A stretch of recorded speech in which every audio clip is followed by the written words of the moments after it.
베드로는 안진뱅이 치유 사건의 의미를 설명하면서 안진뱅이를 고치신 예수님이 누구인가를 설교합니다. 예수님은 이 땅의 사람들을 뉴 엑소더스, 신출애굽, 새롭게 출애굽, 즉 구원시키기 위해서 오신 하나님의 아들이며 이 땅에 온갖 짐에 짓눌려 살아가는 이 땅의 사람들을 회복하기 위해서 이 땅에 오신 생명의 주라고 이야기합니다. 그래서 오늘 보면 15절 말씀 보면 베드로는 설교를 들었던 이스라엘 사람들에게 예수님을 가리켜 생명의 주라고 이야기합니다. 생명의 주라는 말은 우리에게 새로운 생명을 주시는 분, 우리 생명을 주관하시는 분, 그 뜻입니다. 그런데 여러분, 이스라엘 사람들은 생명의 주인 예수님을 거절하고 십자가에 못 박아 죽였습니다. 그 이유를 가리켜 베드로는 17절에서 그들이 예수님을 알지 못했기 때문이다 라고 말합니다. 여러분, 왜 이스라엘 사람들은 생명의 주로 오신 예수님을 알지 못하고 거부하며 죽인 것입니까? 그것은요, 이스라엘 사람들이 기대했던, 생각했던 메시아가 있었어요. 그 메시아 상과 예수님이 맞지 않았기 때문에, 다른 말로 말하면 자기들의 기대와 생각에 맞지 않았기 때문에 예수님을 믿지 않았고 십자가에 죽인 것입니다.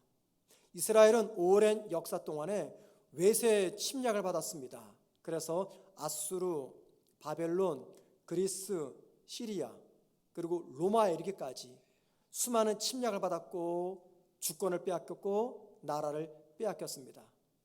예수님 당시에도 로마에 의해서 나라를 빼앗긴 상태였어요. 그러다 보니 오랜 세월 동안 이스라엘 사람들에게는 하나의 소망이 있었습니다. 언젠가 하나님이 다윗 왕 같은 지도자를 우리에게 보내셔서 이 모든 외세를 물리치고 주권과 국가를 다시 회복할 거다라는 소망을 가지고 있었던 것이죠. 예수님 당시에도 이스라엘 사람들은 로마를 그들의 땅에서 쫓아낼 정치적인 막강한 힘을 지닌 메시아를 기다리고 있었습니다. 하나님께서 다윗 왕 같은 지도자를 보낸다라고 할 때 그 지도자는 다름 아닌 메시아였던 것입니다. 자, 그런데 촌구석이었던 나사렛에서 살았던 젊은 예수가 등장해서 자신을 가리켜 하나님의 아들이라고 말하고 성경에 기록된 메시아라고 이야기합니다. 이스라엘 사람들이 생각하고 기대했던 메시아상과 너무나 달랐던 것이죠. 예수님에게는 정치적인 힘도 없었습니다. 그를 따르는 수많은 군사도 없었습니다. 무기도 없었어요. 그러기에 이스라엘 사람들의 기대와 생각에 맞지 않았던 예수님을 이스라엘 사람들은 거부하며 십자가에 못 박아 죽였던 것입니다. 우리가 사람들로부터 상처를 받을 때가 있습니다. 마음이 속상하고 마음이 무너질 때가 있어요. 분노가 치밀어 오를 때가 있습니다. 그때가 언제일까요? 여러 가지 이유 때문에 우리는 사람들로부터 상처를 받습니다. 그런데 우리가 사람들에게 상처를 받는 많은 경우에는요, 오해로 인해 불거진 상처 때문입니다. 그리고 그 오해는 사람이 생각과 말과 행동을 나의 편견이라고 하는 생각 속에 가두어 넣을 때 나타나는 현상인 것이죠. 자, 인간관계에서 일어나는 이러한 일들이요, 우리와 하나님과의 관계에서도 나타날 때가 있습니다. 교회 안에서 함께 신앙생활하던 성도들이 어느 날 갑자기 보이지 않을 때가 있어요. 물론 목회자에게 이야기를 하고 목사님 저희들 이제 이사 갑니다 이렇게 해서, 또는 이런저런 이유 때문에 내가 잠시 교회를 떠납니다 라는 설명을 하고 교회를 떠나시는 분들도 계십니다. 그런데 어떤 말도 없이 갑자기 교회에서 사라지는 분들, 혹은 열심히 신앙생활하던 성도가 영적인 침체에 빠져서 빠져나오지 못하다가 결국에는 교회를 떠나는 경우, 여러분 왜 그럴까요? 보편적인 이유는요, 자기들의 기대와 생각에 우리 하나님이 맞지 않기 때문입니다. 모든 사람들은, 특별히 모든 신앙인들은 저마다의 마음과 생각 속에 자신들이 그려놓은 예수님의 이미지가 있습니다. 예수님의 초상이죠. 저에게도 있고 여러분에게 있습니다. 여러분 마음속에 그려져 있는 여러분이 믿는 예수님은 어떤 모습으로 여러분의 마음속에 자리 잡고 계십니까? 사람들이 보편적으로 갖고 있는 예수님의 이미지가 있어요. 그것은 내가 최선을 다해서 주님을 섬기면 주님은 그에 준한 은혜와 복을 나에게 주신다는 겁니다. 힘들고 어려운 내 삶의 고난을 주님이 함께 찾아오셔서 거기서 건져내시고, 더 나아가 내가 부르짖어 기도하는 내 기도에 하나님은 응답하시리라는 이 기대감을 가지고 우리는 주님을 섬깁니다. 특별히 고난과 시련과 그리고 크고 작은 유혹 앞에서도 내가 쓰러지지 않고 견고하게 믿음의 자리를 지키면 그로 인해서 하나님은 나뿐만이 아니라 내 자녀들, 내 가정과 내 자손에 이르기까지 복과 은혜를 내리시라는 그 기대감을 우리 모두가 가지고 있습니다.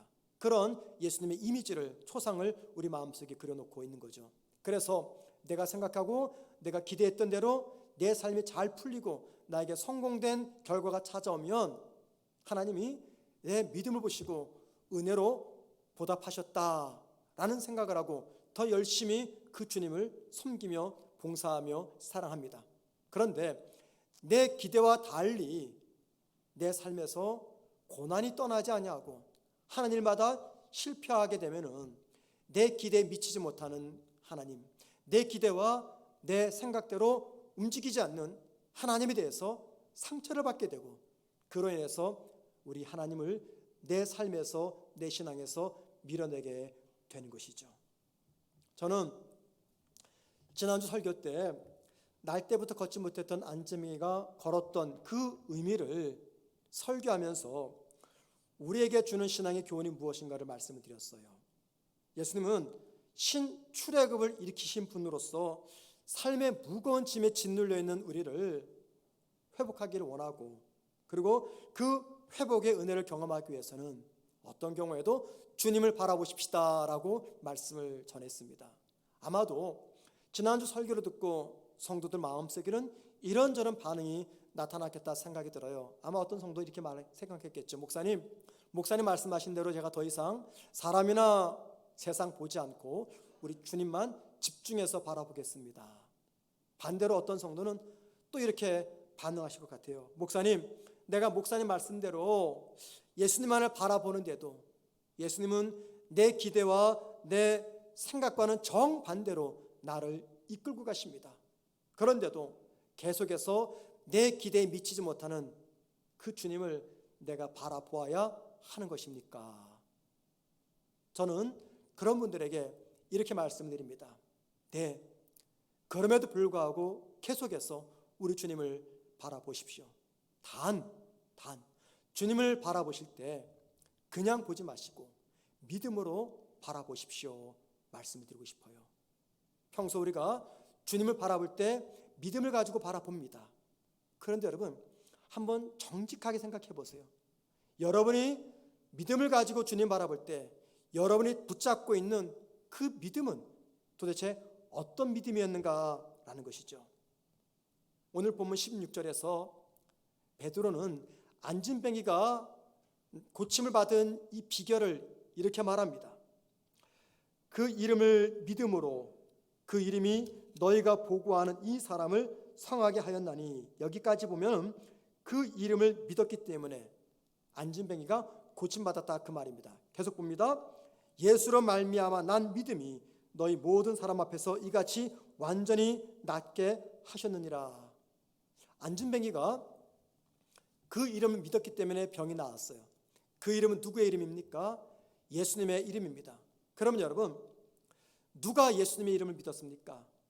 예수의 이름을 전했던 베드로도 예수님을 믿었고, 베드로가 전하는 예수의 이름을 믿었던 안진뱅이가 그 이름을 믿었기 때문에 안진뱅이 질병에서 나음 받았음을 이야기하고 있습니다.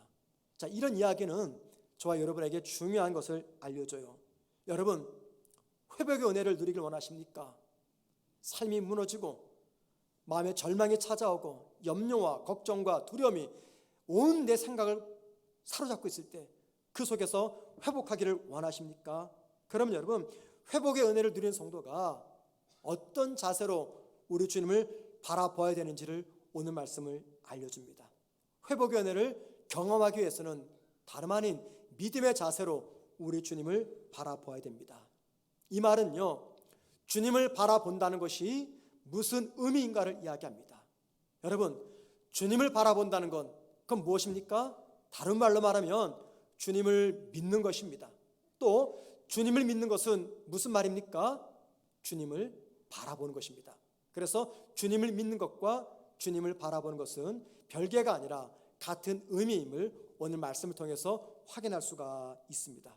자, 그러면 나를 회복하시는 우리 주님의 은혜를 경험하기 위해서 도대체 어떤 믿음을 가지고 우리 주님을 바라보아야 하는가라는 것이죠. 두 가지 믿음을 말씀을 드리겠습니다. 그 두 가지 믿음을 들으시면서 평소 내가 주님을 바라볼 때 지녔던 그 믿음과 한번 비교해 보시기를 바랍니다. 첫 번째 믿음입니다.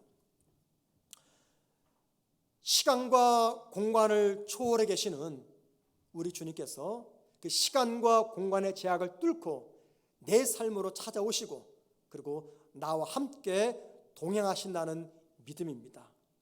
오늘 본문 16절에서 베드로와 안진뱅이의 믿음을 가리켜 뭐라고 말하냐면 예수로 말미암아 난 믿음이다 라고 말합니다. 예수로 말미암아 난 믿음. 여기 예수로 말미암아 난 믿음이란 안진뱅이의 믿음을 강조하는 것이 아니에요.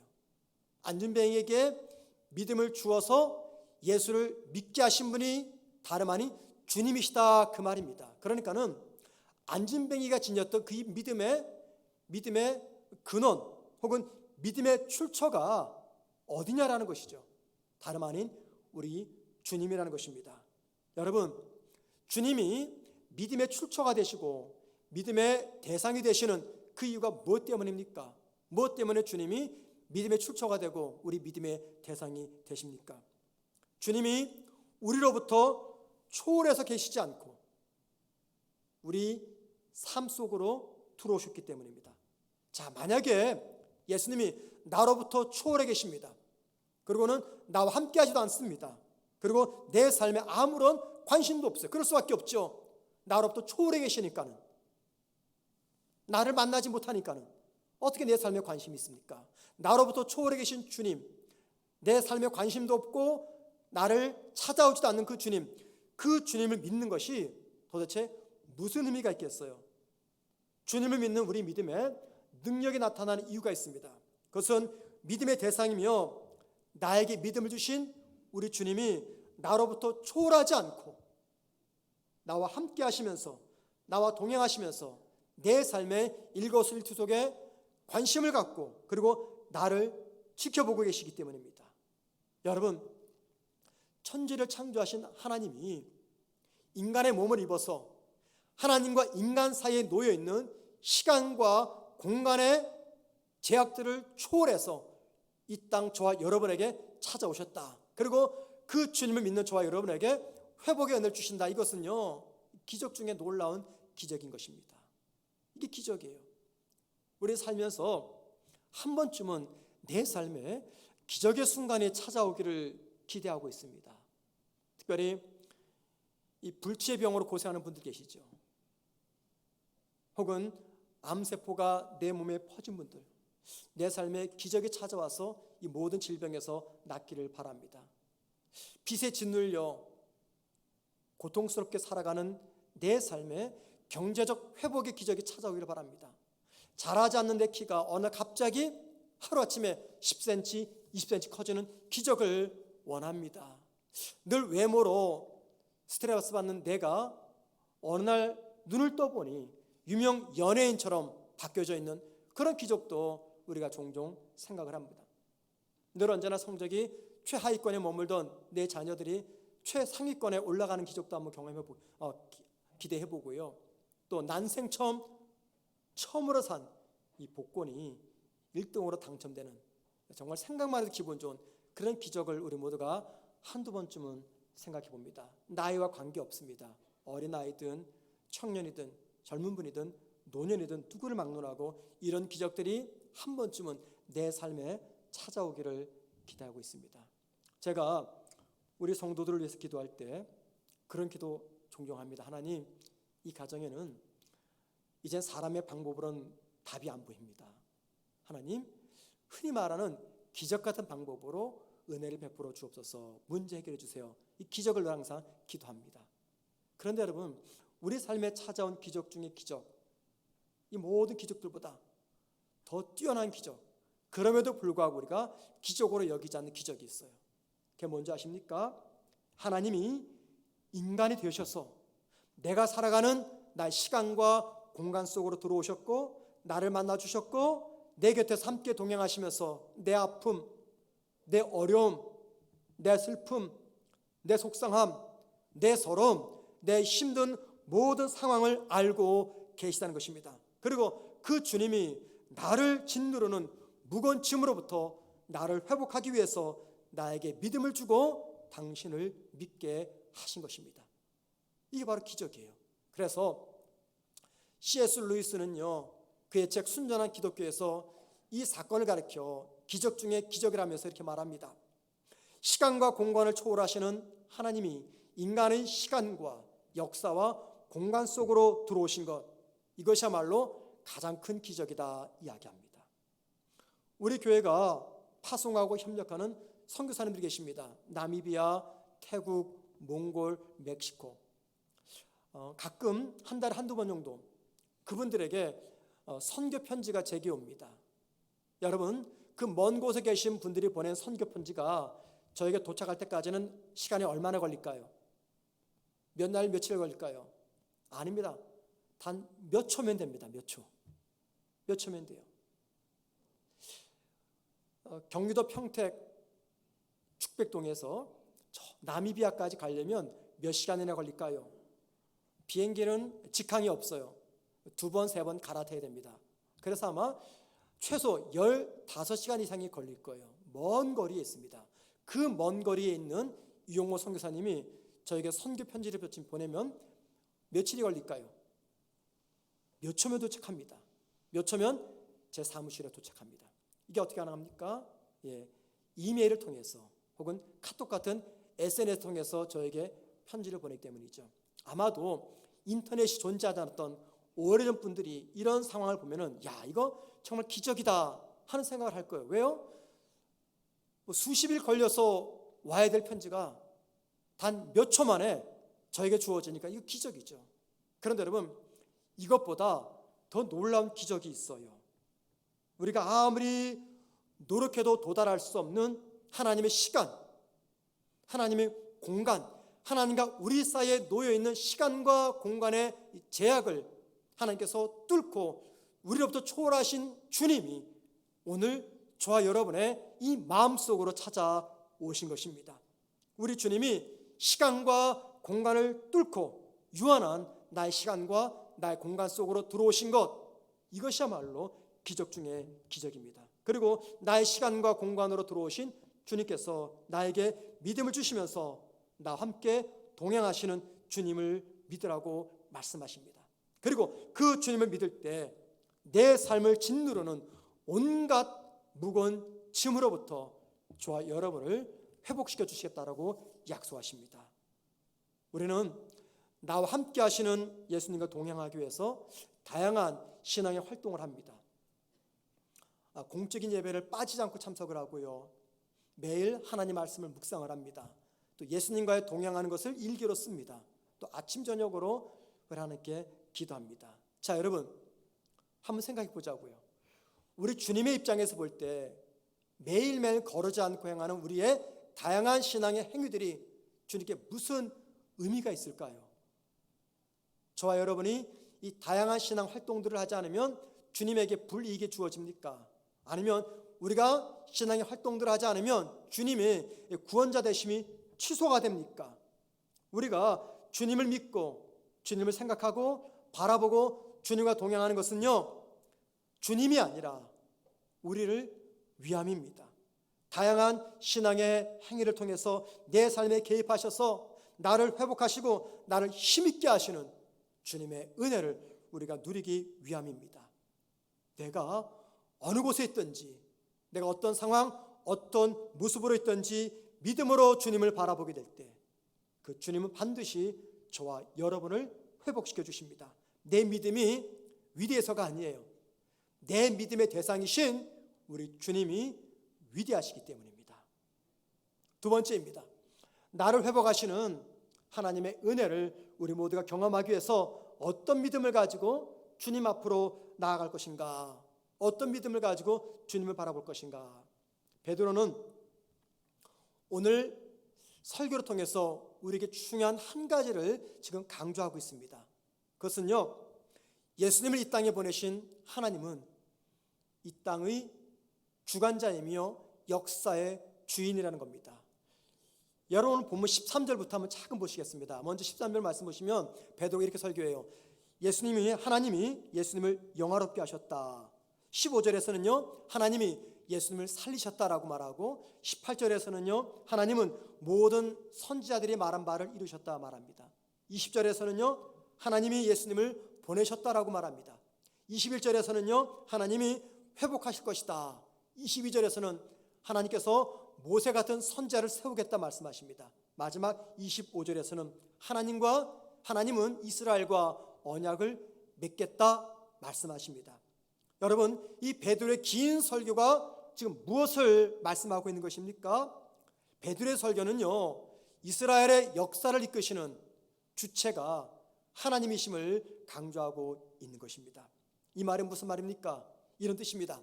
한 국가의 세워짐과 무너짐, 한 기업과 한 가정과 한 인생이 세워짐과 무너짐은 다름 아닌 하나님의 손에 달려있다, 그 말입니다.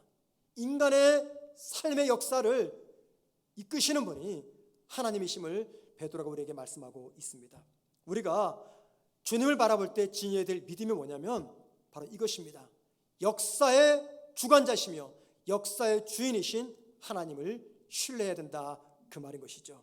여러분, 역사의 주인이신 하나님을 바라본다는 것, 역사의 주인이신 하나님을 신뢰한다는 것, 이게 뭘 의미합니까? 그것은요, 현재를 넘어서 미래를 보아야 된다, 그 말입니다.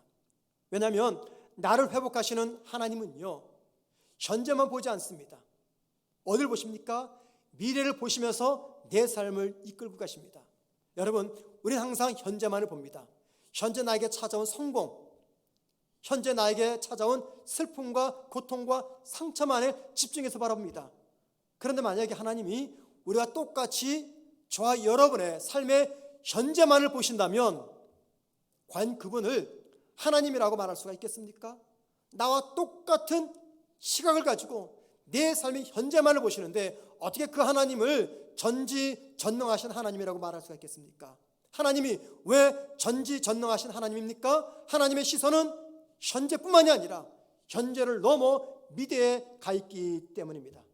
그래서 베드로는요, 현재를 넘어 미래를 보아야 함을 강조하기 위해서 13절에서 우리가 믿는 하나님을 아브라함의 하나님, 이삭의 하나님, 야곱의 하나님이라고 소개합니다. 자, 여러분, 아브라함, 이삭, 야곱은요 3대죠. 할아버지, 아버지, 손자 3대인데 아브라함이 태어날 때부터 야곱이 죽을 때까지 기간이 307년입니다.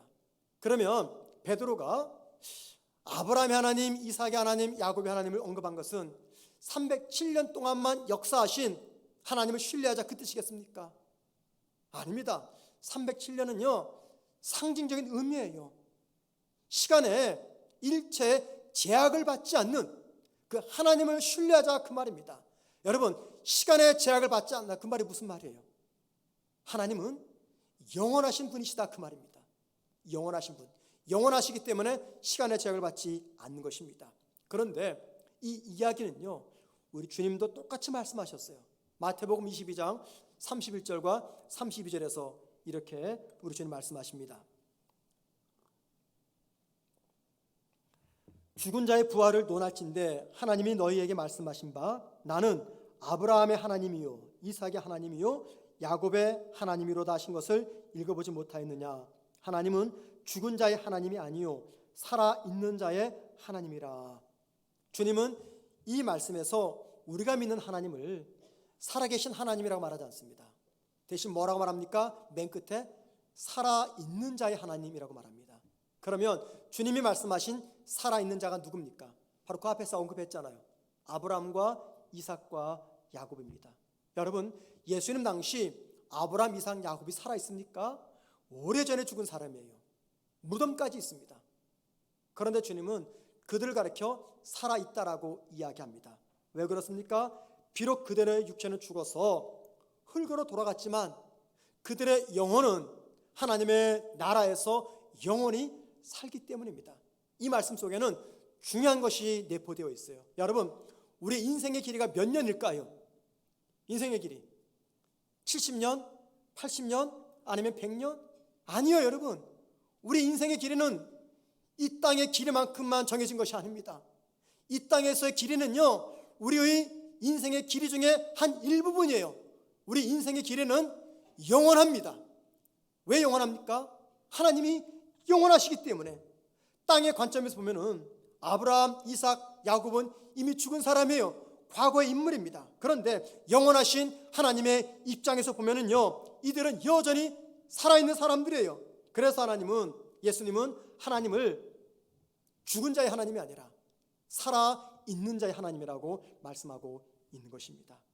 결국에 아브라함의 하나님, 이삭의 하나님, 그리고 야곱의 하나님을 믿는다는 말은 시대를 초월해서 일하시는 영원하신 하나님을 신뢰한다는 것입니다.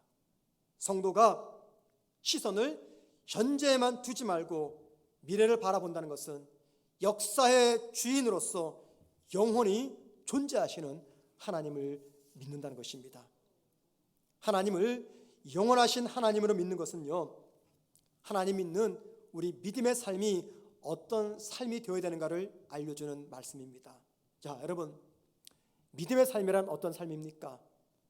믿는 자의 삶 혹은 성도의 삶은 어떤 삶입니까? 찬란했던 과거 혹은 상처받은 과거에만 집착하는 삶이 아니에요. 믿음의 삶이란 실패했던 과거 혹은 성공하는 과거에만 매여 사는 삶이 아닙니다. 또는 찬란한 현재 또는 상처받은 현재에만 매여서 사는 삶도 아닙니다. 믿음의 삶이란 과거와 현재를 넘어 영원의 관점으로 살아가는 것입니다. 그러므로 인생의 무거운 짐에 짓눌려 힘들게 살아가는 오늘에만 시선을 고정시키지 말고 하나님이 오늘의 힘든 이 모든 시간을 미래에는 어떻게 바꿔놓으실지 기대하며 하나님을 보아야 됩니다. 바로 그 믿음을 가지고 우리 주님을 바라보셔야 됩니다. 여러분, 나비 효과라는 말을 들어보셨죠? 브라질의 아마존에 살고 있는 한 작은 나비가 날개짓하면 잠시 뒤에 미국의 텍사스에 태풍이 몰아친다, 그 뜻이에요. 이게 무슨 말입니까? 하나의 작은 사건이 연쇄적으로 영향을 미쳐서 나중에는 예상도 하지 못했던 엄청난 결과를 우리 모두가 맞이하게 된다, 그 말이에요. 예를 들면 지금 우리부터 멀리 떨어져 있는 저 우크라이나에서 전쟁이 벌어지고 있습니다. 우리와는 아무런 관계가 없죠. 정말 그럴까요? 이제 전쟁이 다 종전되고 시간이 지나면 그 전쟁의 결과가 저와 여러분의 안방까지 찾아오게 될 것입니다. 이게 바로 나비 효과예요. 그런데 여러분, 성도의 신앙의 삶도 말입니다. 나비 효과가 있습니다. 저와 여러분이 지금 믿음 생활하면서 살아가는데 이것으로 끝나지 않고 반드시 나비 효과를 만들어냅니다. 저는 지금까지 살면서 깨달은 것이 있어요. 아마 여러분도 동일하게 말씀하실 것 같아요. 지금까지 살면서 깨달은 것은 오늘 내가 겪는 인생의 시련은 시간이 지나면서 절대 의미 없는 과거로만 남지 않는다는 것입니다. 현재의 상처와 실패와 고통의 시간은 1년 뒤, 5년 뒤, 10년 뒤 내 인생을 더 깊이 있고 더 의미 있고 더 풍요롭게 만들어 줍니다. 이 말은 무슨 말입니까? 2022년 3월 6일 현재 우리가 힘들어하는 이 고통과 상처는요, 절대 의미 없는 시간으로 남지 않는다는 것입니다. 오늘 힘들어하는 이 일들이 오늘로서 사라지지 않습니다. 오늘 내가 겪는 아픔과 상처가 시간이 흐른 뒤 나와 내 자녀와 우리 가족에게 어떤 영향을 줄지 우리 감히 상상조차 하지 못합니다. 여러분이 중단하지 않고 드리는 그 기도가 1년 뒤, 5년 뒤, 10년 뒤, 20년 뒤, 아니 내가 이 땅을 떠난 뒤 어떤 열매로서 나타날지 저와 여러분은 상상조차 할 수 없다는 겁니다. 그러므로 믿음으로 주님을 바라본다, 그 말은요, 내 삶을 이끄시는 주님의 인도를 어제나 오늘, 과거나 현재에만 제한하지 말고 먼 미래까지 연결해서 생각하는 것입니다. 지금은 힘들고 아픈 이 현실을 하나님의 미래에 어떤 모습으로 바꿔놓으실지, 답답한 현실 앞에서 부르짖는 나의 기도가 나와 우리 가정과 내 자녀 앞에서 어떤 모습으로 응답될지 믿음의 눈으로 바라보아야 된다는 것을 이야기합니다. 성경에 기록된 말씀 보면은요, 많은 사람들의 이야기가 기록되어 있습니다. 그런데 가만히 보면은 그 모든 이야기는 내가 아닌 그 사람에게 하나님이 직접 하신 말씀이에요. 하나님은 한 번도 이 말씀을 통해서 저와 여러분에게 직접적으로 나에게 주신 말씀은 기록해 놓지 않았어요. 무슨 말이냐면, 날 때부터 걷지 못한 안진뱅이에게 일어나 걸어라 라고 이야기했잖아요. 저와 여러분에게 말씀하지 않았어요. 안진뱅이에게 직접 말씀하셨어요. 또 아브라함에게 아들 이삭을 제물로 바치라 말씀하셨지 저와 여러분에게 직접 말씀하지 않았습니다. 그런데 왜 우리는 나에게 직접 말하지 않고 다른 사람에게 한 이 말을 믿고 들어야 됩니까? 왜 그렇습니까, 여러분? 그 이유는 하나님이 내 인생도 안진뱅이처럼 다루셨다는 의미에서 그 말씀을 성경에 기록해서 우리에게 전해주셨기 때문입니다. 그리고 이 사실을 믿을 때 우리에게 어떤 믿음과 어떤 확신이 찾아오겠습니까? 안진뱅이를 회복하신 우리 하나님이 반드시 나도 회복하신다는 믿음입니다. 왜 그렇습니까? 하나님의 말씀으로 약속해 놓으셨기 때문입니다. 역사의 주인이신 하나님이 현재의 나를 미래에 어떻게 만들어 가실지, 기도하는 내 자녀와 내 삶과 우리 가정을 미래에 어떤 모습으로 이끌어 가실지 우리 모두는 예측할 수 없습니다. 그러나 믿음으로 바라보셔야 됩니다. 역사의 주인이시며 영원하신 하나님 믿는 성도의 인생의 길이가 몇 년입니까? 70년입니까? 80년입니까? 아니면 100년입니까? 아닙니다. 영원한 시간의 길입니다. 영원한 시간의 길이, 그 영원의 시간에 비하면 오늘 현재 시간은요, 한 점에 불과한 시간입니다.